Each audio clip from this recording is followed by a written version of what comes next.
भारत माता की जय। भारत माता की जय। हमारे लोकतंत्र के सेनानियों की, हमारे लोकतंत्र के सेनानियों की आज के इस लोकतंत्र सेनानी सम्मान दिवस एवं संविधान हत्या दिवस के इस कार्यक्रम के अवसर पर मंच पर विराजमान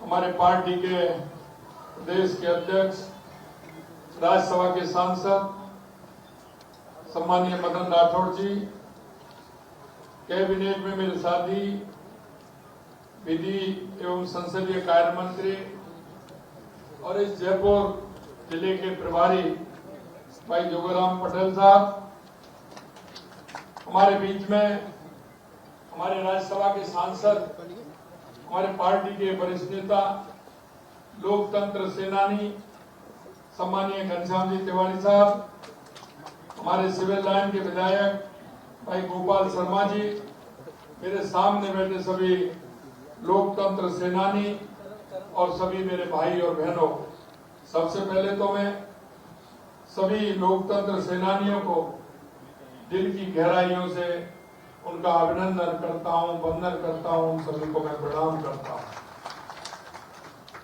यह आज का दिन आप सभी जानते हैं, क्योंकि आज उस दिन को 50 साल पूरे हुए हैं। आपातकाल जब लगाया था, आज ही के दिन 25 जून 1975 को आपने देखा कि लोकतंत्र के इतिहास में उस काले अध्याय को संविधान हत्या दिवस के रूप में स्मरण करने के लिए हम सब एकत्रित हुए हैं। यही नहीं, आप सभी ने भली बात देखा है कि इस देश में आजादी से पहले किस तरह की व्यवस्थाएं थी, लेकिन आजादी की लड़ाई, क्योंकि आपने देखा इस देश को हजारों सालों की गुलामी का दर्द झेलना पड़ा था। कभी इस देश में हूण आए, कभी कुषाण आए, कभी इस्लाम आए, तो कभी अंग्रेज आए, लेकिन देश के नागरिकों ने, हमारे पूर्वजों ने जिस तरह से हर संघर्ष का मुकाबला करते हुए आगे बढ़ते रहे और देश को आजादी दिलाने का काम भी किया। मित्रों, मैं कहना चाहता हूं कि कांग्रेस के नेतृत्व में पूरा देश आजादी की लड़ाई लड़ रहा था।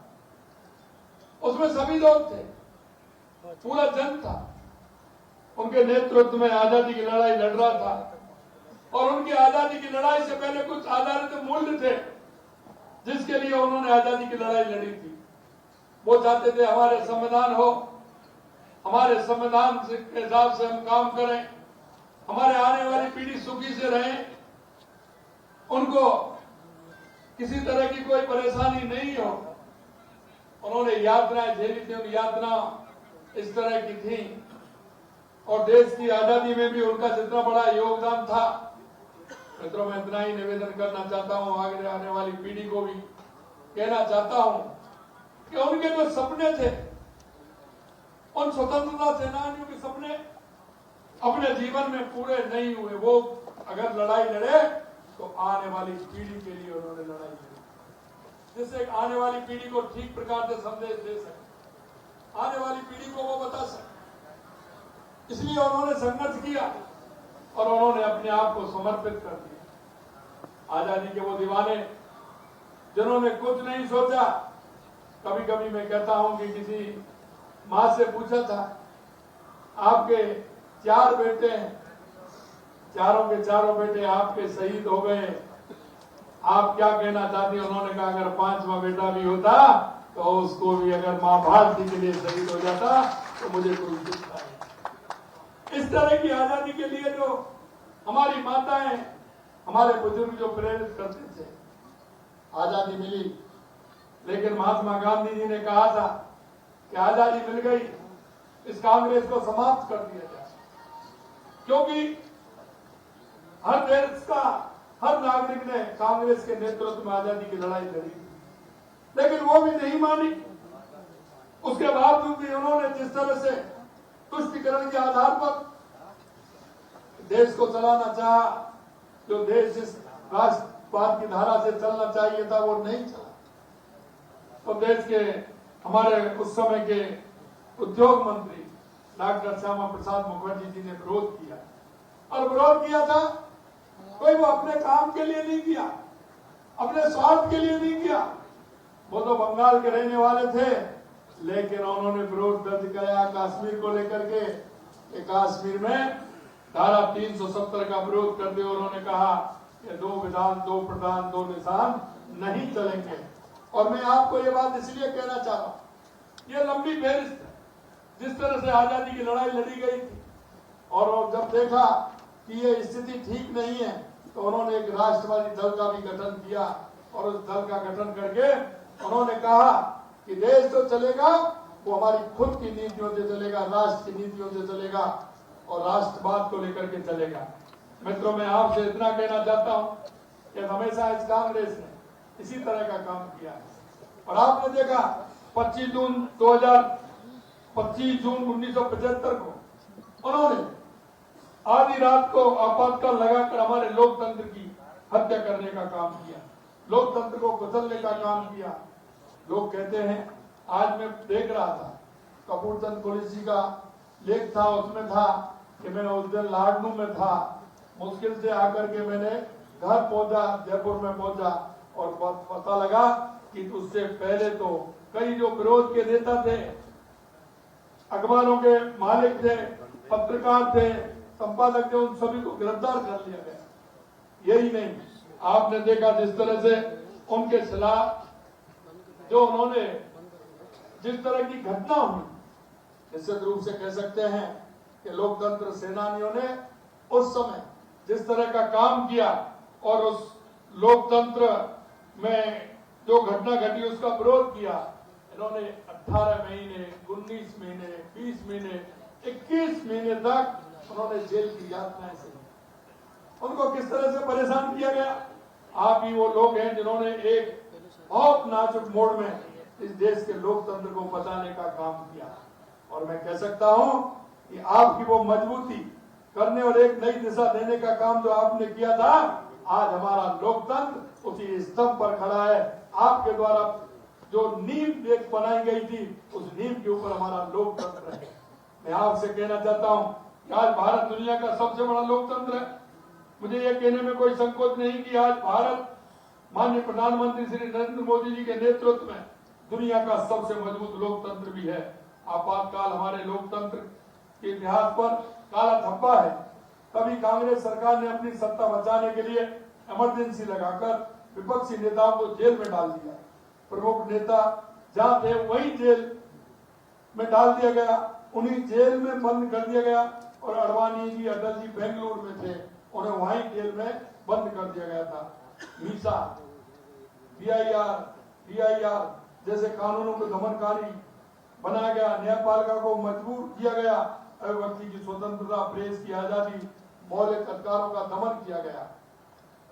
इस तरह से देश में लोकतंत्र खत्म कर दिया गया। किसी की सुनवाई नहीं हो सकती थी, कोई बाहर नहीं आ सकता था। ऐसे में हजारों लोगों ने संविधान की रक्षा के लिए आवाज उठाई, जेल गए, यातना से, लेकिन अपने संकल्प से पीछे नहीं हटे। ये सेनानी हमारे प्रेरणा के स्रोत हैं, और मैं कहना चाहता हूं आगे आने वाली पीढ़ी को हमारे लोकतंत्र सेनानियों के पास बैठना चाहिए, उनके संस्मरण सुनने चाहिए। एक दिन में घनश्याम जी भाई साहब के पास बैठा, इन्होंने कई बात इस तरह की सुना। हमको उनके संस्मरण सुनेंगे तो निश्चित रूप से हमारे मन में ये बातें आ गई कि हमारे देश के लोकतंत्र को कैसे मजबूत करने वाले लोगों ने किस तरह से मजबूती प्रदान की। देश में इस तरह का माहौल बना दिया गया कि लोकतंत्र के चारों स्तंभ पंगु हो जाए। न्यायपालिका को मजबूत बना दिया गया। कार्यपालिका की ओर से कोई विरोध किए जाने का तो कोई सवाल ही नहीं उठता था। देश की संसद में एक तो स्वतंत्र सांसदों को छोड़कर अन्य कोई बोलने वाला नहीं था। जिन जनप्रतिनिधि आपातकाल के खिलाफ आवाज उठाने की कोशिश की, उन्हें जेलों में ठूस दिया गया था। 1,40,000 लोगों को अलोकतांत्रिक तरीके से जेल में 19 महीने तक कैद रखा और अनेक लोकतंत्र सेनानियों को अमानवीय यातनाएं भी सही। मैं आपसे कहना चाहता हूं, हम 1 दिन के लिए 10 दिन के लिए कहीं बाहर जाते हैं, हमको घर के लिए चिंता होती है। हम कहीं 1 महीने 2 महीने के लिए यात्रा करने भी जाते हैं, फिर भी घर की कितनी चिंता रहती है। मैं नतमस्तक हूं हमारे लोकतंत्र सेनानियों ने जिस तरह का 19 महीने 20 महीने और 21 महीने तक परिवार छोड़ा। कईयों के तो परिवार बिखर गए, परिवार टूट गए। जो पढ़ने वाले थे उनको शिक्षा नहीं मिली, जो लोग रोजगार को पाने वाले थे उनको रोजगार नहीं मिला, जो परिवार में ठीक तरह से काम करते थे उनको भी देख देख करके उनको 1 भाई है, 2 भाई है, 3 भाई, उनको भी जेल में ठूस दिया गया। अगर 3 भाई हैं और तीनों अगर जेल में चले जाएंगे, परिवार की परवरिश कौन करेगा? लेकिन मैं धन्य देना चाहता हूं आप सभी लोकतंत्र सेनानियों को, आपने वो परवाह भी नहीं की और उस लोकतंत्र को बचाने के लिए आपने अपने आप को समर्पित कर दिया। इसलिए मैं आपको बहुत बहुत धन्यवाद देता हूं। आप देखेंगे राष्ट्रीय स्वयंसेवक संघ, विद्यार्थी परिषद, भारतीय जनसंघ जैसे संगठनों के सदस्यों को परिवार सहित जेल में डाला गया। ऐसा डर का माहौल पैदा करने इतने लोगों को जेल में बंद करके पीड़ाएं यातनाएं के बावजूद भी कोई झुका नहीं। और हम देखते हैं कि जब क्योंकि 25 जून 1975 और 26 जून से लेकर के लगातार आप सभी को जेलों में डाला गया और छोड़ा कब था? मार्च 1977 मार्च 1977 में आप सबको छोड़ा गया था। इतना बड़ा समय जेल की यातनाएं सहना, परिवार से बिछड़ना, परिवार से अलग होना बहुत बड़ी बात होती है। मैं कह सकता हूं कि ऐसे भी परिवार होंगे जो आज तक नहीं समझ पाए, क्योंकि परिवार में जिस तरह की भाव और भावना होती है, परिवार के अंदर जो स्थितियां होती हैं, जब अगर एक बार बिगड़ती हैं तो उनको सुधरने में समय लगता है। क्योंकि जो 10 साल का है, जो पढ़ना चाहता है, 20 महीने बाद 21 महीने बाद उनकी कौन सी क्लास शुरू होगी? जो व्यापार करते थे उनका क्या हुआ? कई कांग्रेस के लोग कहते हैं कि इन्होंने क्या किया। अरे आपने क्या किया, आप बताइए। आपने हमेशा लोकतंत्र का गला घोटने का काम किया। मैं कहना चाहता हूं कितनी बार इन्होंने चुनी हुई सरकारों को बर्खास्त किया, हमेशा लोकतंत्र को कुचलने का काम करते हैं और आज नाटक कर रहे हैं। संविधान बचाओ दिवस मना रहे, संविधान बचाओ का काम कर रहे हैं। अरे आपने तो संविधान बचाने की बात करने वाले, आपने तो संविधान जिन्होंने बनाया था, उस संविधान बनाने वाले बाबा साहब भीमराव अम्बेडकर की भी चिंता नहीं की, उनको भी चुनाव नहीं लड़ाया और उनको भी ना चुनाव जीतने दिया और उनको कोई मौका नहीं दिया। और आपने तो किसी तरह का उनको सम्मान भी नहीं दिया, भारत रत्न भी नहीं दिया। और भारत रत्न बाबा साहब को देने का काम किया, वो भी भारतीय जनता पार्टी ने किया। और देश के यशस्वी प्रधानमंत्री नरेंद्र मोदी जी ने उनके पंच तीर्थों को भी विकसित करने का काम किया। यही नहीं, बाबा साहब को सम्मान देने का काम किया। 26 नवंबर को संविधान दिवस मनाने का काम किया, जिससे बाबा साहब का सम्मान बढ़ा और बाबा साहब को सम्मान देने का काम किया। मित्रों, मैं कहना चाहता हूं, आज कांग्रेस जिस तरह की बातें करती है, आप सब देखते हैं। इन्होंने हर समय तुष्टीकरण के आधार पर, जाति और धर्म के आधार पर, भ्रष्टाचार के आधार पर काम किया है। मैं आपसे इतना ही कहना चाहता हूं, क्योंकि आज हमारा लोकतंत्र मजबूत है और उस मजबूती के नींव की आप हो और आपके द्वारा ये हमारा लोकतंत्र मजबूत हुआ है। जब आने वाली पीढ़ियां आपातकाल के इस काले अध्याय के बारे में जानेंगी तो उन्हें पता चलेगा कि अभिव्यक्ति समेत जो भी व्यक्तिगत स्वतंत्रताएं मिली हुई है, उनका श्रेय आपातकाल के खिलाफ संघर्ष करने वाले आप जैसे लोकतंत्र सेनानियों को जाता है।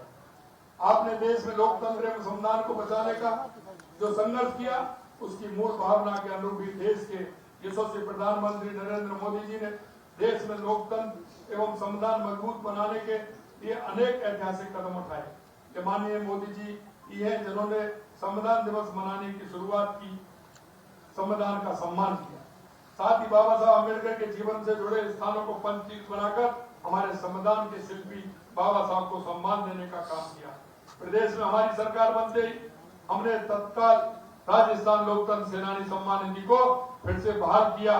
हम अब प्रदेश के सभी लोकतंत्र सेनानियों को 20,000 रुपये मासिक पेंशन, 4,000 रुपये मासिक भत्ता और चिकित्सा सुविधा उपलब्ध करा रहे हैं। राजस्थान में पिछली सरकार ने लोकतंत्र सम्मान निधि को बंद कर दिया था, लेकिन हमने इसके लिए राजस्थान लोकतंत्र सेनानी सम्मान निधि अधिनियम बनाकर ऐसी व्यवस्था की है कि आपकी पेंशन बिना किसी रुकावट के आपको मिलती रहेगी और अब आपकी पेंशन को कोई समाप्त नहीं कर सकता। आपको इलाज भी फ्री मिलेगा और आना जाना भी फ्री होगा। आपातकाल की इस 50वीं बरसी पर हमने प्रदेश के लोकतंत्र सेनानियों के संस्मरण को संकलित कर पुस्तक के रूप में प्रकाशित किया है। आज विमोचन किया गया है। संघर्ष का ये दस्तावेज हमारे लोकतंत्र सेनानियों की कहानियों को आने वाली पीढ़ियों तक पहुंचाने का काम करेगा।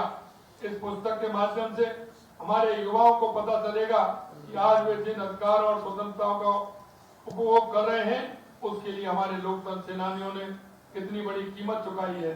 साथ ही उन्हें हर कीमत पर लोकतंत्र को बचाए रखने के लिए प्रेरित करेगा। आज के इस अवसर पर इस बात को मैं पुनः दोहराता हूं कि आपने लोकतांत्रिक मूल्यों के लिए जो संघर्ष किया है, उसके प्रति हमारे दिलों में गहरी श्रद्धा और सम्मान है। लोकतंत्र के लिए आपने अनेक पीड़ाएं एवं कष्ट सहे हैं। उन्हें भारतीय लोकतंत्र के इतिहास में एक प्रेरणादायी अध्याय के रूप में हमेशा याद रखा जाएगा। आज हम इस अवसर पर हम सब मिलकर संविधान और लोकतंत्र की रक्षा का संकल्प लें।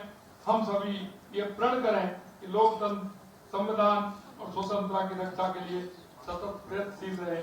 अंत में मैं आपसे इतना कहूंगा कि हमारी सरकार ने पिछली बार आप सभी को मैंने मेरे CMR में बुला करके राजस्थान के सभी हमारे लोकतंत्र सेनानियों का सम्मान किया था। अभी ये कार्यक्रम हमने हर जिले और हमारे संभागों में कुछ रखा है। संभागों के माध्यम से जिलों में भी हमारा कार्यक्रम रहेगा। मैं आपसे कहना चाहता हूं कि आप वो लोग हैं जो इस देश को दिशा देने वाले हैं। आप वो लोग हैं जो आने वाली पीढ़ी को दिशा देने वाले हैं। आप वो लोग हैं कि इस लोकतंत्र को मजबूत करने वाले हैं। आगे आने वाली पीढ़ी निश्चित रूप से आपके विचारों से, आपके उस संघर्ष से इस राजस्थानी पूरे देश के सभी हमारे लोकतंत्र सेनानी को निश्चित रूप से हमारे संविधान को मजबूत करने में, लोकतंत्र को मजबूत करने में आपकी बहुत बड़ी भूमिका रहेगी। पुनः आप सभी को मैं बहुत बहुत दिल की गहराइयों से धन्यवाद और साधुवाद देता हूँ। आपके चरणों में प्रणाम करता हूँ, वंदन करता हूँ कि आपने एक राष्ट्र के प्रहरी के रूप में काम किया और इस लोकतंत्र को बचाने का काम किया। आने वाली पीढ़ियां निश्चित रूप से इस दिन को, संविधान हत्या दिवस को पूरी तरह से याद रखेंगे और आपसे प्रेरणा लेते हुए वो आगे इस संविधान को मजबूती के लिए काम करेंगे। आप सभी को बहुत बहुत धन्यवाद। जय हिंद, जय भारत, जय राजस्थान।